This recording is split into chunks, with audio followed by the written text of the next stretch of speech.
Olá, pessoal! Vamos dar início a mais um programa do Boletim de Economia Pública. Estamos aqui hoje com o nosso aluno do curso de Ciências Econômicas, Rodrigo Delgado. Tudo bem, Rodrigo? Oi, professora, tudo bem? Rodrigo, para fazer uma breve apresentação sobre as formas de tributação no Brasil, e como ela vai impactar na economia brasileira, eu gostaria que você comentasse um pouquinho sobre esse assunto conosco, né? Nós vamos dar início a esse boletim pela ótica da receita tributária, né?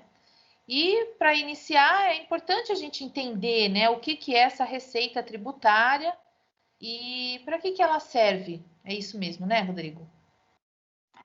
Exatamente, professora. A receita tributária, assim, nada mais é do que toda forma de arrecadação estatal através, como o nome mesmo já diz, da tributação. Então, ela pode ser em forma de imposto, ela pode ser uma taxa ou uma contribuição, mas sempre de acordo com o que já está previsto em lei. E acho que, assim, para a gente ter uma real noção do tamanho da importância desse assunto, no ano de 2020, impactado pela pandemia, como a gente vai ver no gráfico a seguir, a gente teve o menor índice de arrecadação de tributos em relação ao PIB dos últimos 10 anos, mas ainda assim ele representou 31,64% de todo o produto que foi produzido no país no ano passado.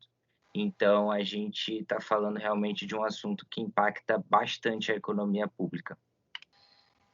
Rodrigo, você acabou de comentar que os impostos eles estão previstos em leis, né? De forma geral, como é que eles são divididos e em cima de quais fatores, Rodrigo, eles são cobrados? Professora, os impostos, assim, eles têm basicamente duas principais divisões, que eles podem ser cobrados ou sobre a renda e o patrimônio do cidadão, ou sobre o consumo, que é baseado na produção e na quantidade de demanda que acontece no país. E aí, com essas duas divisões, a gente tem os impostos diretos e os indiretos.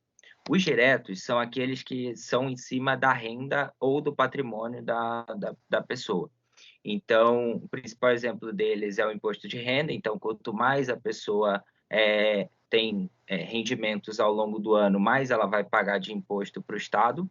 E também sobre o patrimônio, como, por exemplo, o IPTU e o IPVA, que são baseados ou na moradia da pessoa. Então, quando a pessoa ela passa a ter uma propriedade de moradia, ela passa a pagar esse imposto, ou quando ela tem um veículo. Então, quanto mais a pessoa tem condições de ter um patrimônio ou uma maior renda, ela vai acabar contribuindo mais. E os indiretos, eles são os impostos que são baseados no consumo. Então, não necessariamente a pessoa que tem uma maior renda vai pagar mais, porque isso vai variar conforme o quanto ela consumir. Tem certos consumos que são padrões para todo mundo, então alimentação, moradia e algumas coisas que a pessoa, independente da renda, vai acabar contribuindo, e outras que são consumos que quem tem mais renda vai acabar consumindo mais, e aí acaba pagando mais imposto por consumir mais. Mas aí não é ligado à renda, e sim ao quanto a pessoa consome.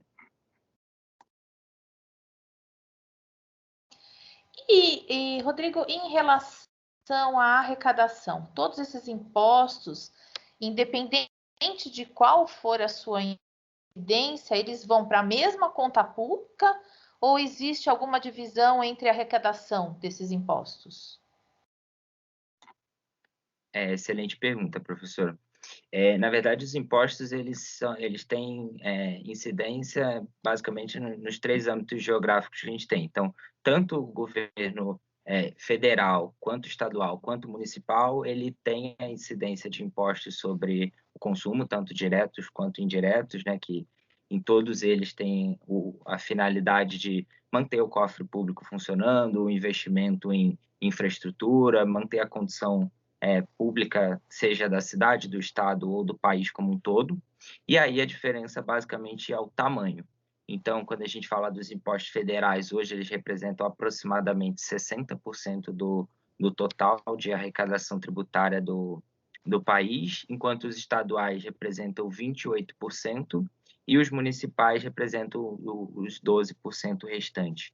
Então, assim, de acordo com o tamanho de cada arrecadação, como o governo federal ele é maior, ele tem um âmbito nacional, ele acaba arrecadando mais, o estado um pouco menor e, por último, o município, mas todos eles precisam arrecadar para manter a conta pública funcionando.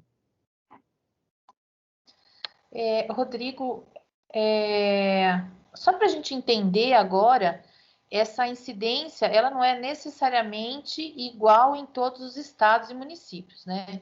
Nós podemos, então, subentender que os valores arrecadados por cada estado, eles são diferentes no âmbito do Brasil, é isso, né? É isso. Como a gente vai ver no quadro a seguir, a gente, justamente por a gente ter os impostos pautados principalmente em renda e consumo, a gente tem uma tendência de que nos estados onde representa uma maior parte do PIB, tem uma maior movimentação de capital e as pessoas acabam ganhando mais e consumindo mais consequentemente, tem uma maior incidência de impostos. Então, para se ter uma ideia, nos 6 estados que mais arrecadam impostos tributários, que são São Paulo, Rio, Minas, o Distrito Federal, o Paraná e o Rio Grande do Sul, só nesses 6 estados a gente tem concentrado 75% de toda a arrecadação tributária do país. Então, a gente está falando que de todos os outros 21 estados, se arrecada apenas 25% do que é cobrado no país. Então, de fato, a gente tem uma concentração muito grande nos estados que têm uma arrecadação e um consumo maior. Muito bem. Bom, Rodrigo, por fim, né? Existe alguma perspectiva de mudança nesse sistema tributário vigente atualmente com algum fim específico de melhorias? Na verdade existe, desde julho de 2020 existe um projeto de lei aprovado visando uma reforma tributária, e ele é pautado em um lema que é chamado de "quando todos pagam menos", que basicamente ele quer dizer o seguinte: como hoje a nossa tributação ela é muito dividida entre estados, entre o governo, ela tem muitas incidências diferentes, a gente tem uma regra muito difícil de ser compreendida em diferentes estados. Então, a gente, principalmente no que diz respeito a produtos, entre compra e venda de produtos, a gente tem vantagens que a gente tem em um estado que a gente acaba não tendo em outro, e isso acaba trazendo alguns malefícios para a economia de uma forma geral. Então, a gente tem estados que acabam saindo na frente de forma competitiva, e outros estados se prejudicam quando a gente pensa na concorrência do livre comércio do país. Então, pensando nisso, a ideia é que os 5 principais impostos de consumo, que são PIS, o COFINS, o ICMS e o ISS, eles sejam, como a gente vai ver numa matriz a seguir, que eles sejam transferidos para um novo imposto que vai agrupar todos esses antigos impostos, e aí a gente vai passar a ter um único imposto chamado de Imposto sobre Bens e Serviços, que vai tornar tudo um pouco mais equalitário. Então, a gente vai ter em todos os estados uma mesma condição de produção e de capacidade de consumo, e aí a gente acaba trazendo mais facilidade de circulação entre os estados, abrindo novas oportunidades quando a gente fala do mercado como um todo. Pelo menos é essa a intenção, né? Muito bem, muito bom. Rodrigo, foi ótima essa nossa conversa. Pena ter que acabar mais rápido, né? Muito obrigada pela sua contribuição e principalmente pelos seus esclarecimentos aí sobre o assunto e sobre o tema, tá bom? Muito obrigado, professora. Sempre muito bom poder contribuir um pouquinho e espero que todo mundo que esteja assistindo tenha conseguido adquirir um pouquinho de conhecimento. Muito obrigado.